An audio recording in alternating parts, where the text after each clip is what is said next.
So when I lived in Eugene, I used to walk around the downtown area a lot, and there were a lot of very interesting characters you would find. Like there was this man Pikachu, that was his nickname. He was a homeless dude that carried a whip everywhere, and he had a Pikachu hat, which is why everyone called him Pikachu hat. But more notably, there was this man with he looked like your stereotypical hippie. He had really long brown hair and a goatee, and he usually wore like kind of like a pinkish blue ensemble, but he never wore a shirt.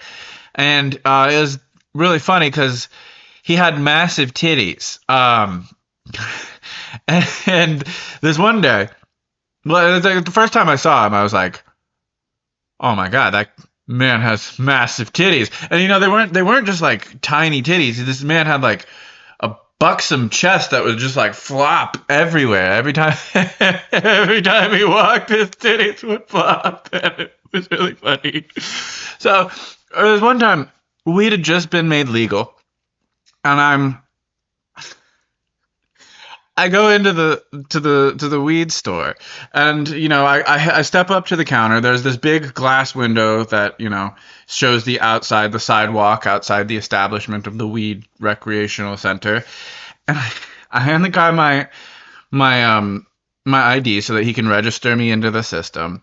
And he's like asking me questions like, "Have you been here before?" And then all of a sudden his face goes totally aghast, and he's like.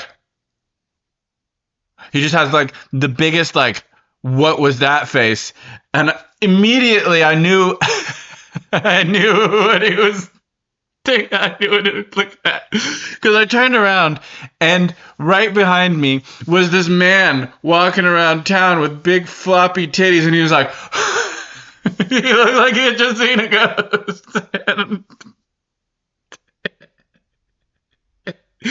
And I said to him, I was like, "I know, I just saw him the other day. I had the same fucking reaction as you did." And it was at that moment that I realized there is no law that prohibits a man with massive titties from not wearing a t-shirt. And I never saw this man at the weed counter again, or the man with titties. And it's just a shared moment that I know we both remember, and we'll probably remember for the rest of our lives. Just this man with big floppy titties.